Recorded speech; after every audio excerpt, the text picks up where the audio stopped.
ഇന്ന് നമുക്ക് ബ്രെഡും ഏത്തപ്പഴവും വെച്ച് നല്ല രുചികരമായ ഒരു പലഹാരം തയ്യാറാക്കാം. അപ്പോൾ വീഡിയോ ഇഷ്ടമായാൽ ലൈക്ക് ചെയ്യാനും സബ്സ്ക്രൈബ് ചെയ്യാനും മറക്കല്ലേ.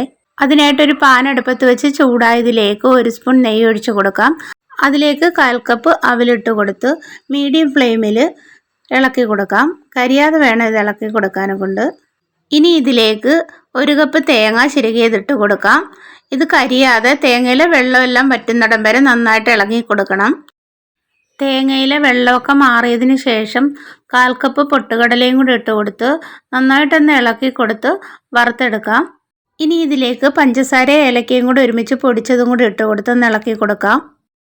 ഇനി ഇതിലേക്ക് 2 സ്പൂൺ പഞ്ചസാര ഇട്ട് കൊടുത്തതിന് ശേഷം നന്നായിട്ടൊന്ന് ഇളക്കി യോജിപ്പിച്ച് കൊടുക്കാം. ഇവിടെ ഫില്ലിങ് റെഡി ആയിട്ടുണ്ട്.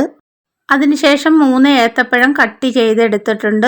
ഇത് പുഴുങ്ങിയതിന് ശേഷം ഒരു പാത്രത്തിലേക്കിട്ട് നന്നായിട്ട് ഉടച്ചെടുക്കാം. പഴം എടുക്കുമ്പോൾ നന്നായിട്ട് പഴുത്ത പഴം വേണം എടുക്കാനെ കൊണ്ട്. ഇത് നല്ല പേസ്റ്റ് രൂപത്തിൽ ഉടച്ച് കുഴച്ചെടുക്കണം.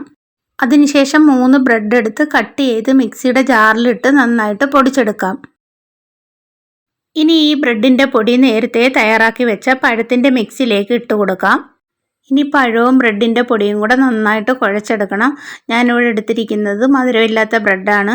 ഇത് നന്നായിട്ട് ചപ്പാത്തിക്കൊക്കെ കുഴയ്ക്കുന്നത് പോലെ നല്ലതുപോലെ കുഴച്ചെടുക്കണം. ഇനി ഇത് കുറേശ്ശെ എടുത്ത് കയ്യിൽ അല്പം നെയ്യ് പുരട്ടിയതിലേക്ക് വെച്ച് നന്നായിട്ട് ഉരുട്ടി കൊടുക്കാം.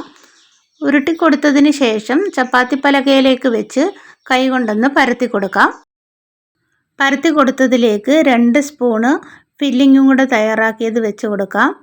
ഇനി ഇത് പൊട്ടിയൊന്നും പോകാതെ നല്ലതായിട്ട് റോളാക്കി എടുക്കാം. സൈഡൊക്കെ നമ്മളൊന്ന് കവർ ചെയ്ത് കൊടുക്കണം. ഇതുപോലെ ബാക്കിയുള്ള മിക്സും കൂടെ റോളാക്കി എടുത്തിട്ടുണ്ട്. ഇനി ഇത് ഓരോന്നായിട്ട് ബ്രെഡിൻ്റെ പൊടിയിലിട്ട് നന്നായിട്ട് കോട്ട് ചെയ്തെടുക്കാം.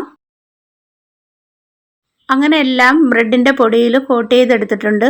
ഇനി ഇത് ഓരോന്നായിട്ട് ലോ ഫ്ലെയിമിൽ തിളച്ച എണ്ണയിലേക്ക് ഇട്ട് കൊടുത്ത് വറുത്തെടുക്കാം. ഇത് ഒരുപാടങ്ങ് വറന്നു പോകണ്ട. ആൾറെഡി ഇത് മൊത്തത്തിൽ വെന്തിരിക്കുന്നത് കൊണ്ട് ജസ്റ്റ് ഒന്ന് വറുത്തെടുത്താൽ മതി. അപ്പോഴിവിടെ പലഹാരം റെഡി ആയിട്ടുണ്ട്. ഏത്തപ്പഴവും ബ്രെഡും ഒക്കെ വെച്ച് ഉണ്ടാക്കാൻ പറ്റിയ നല്ലൊരു പലഹാരമാണ്. അപ്പോൾ എല്ലാവരും ഒന്ന് ട്രൈ ചെയ്ത് നോക്കണേ.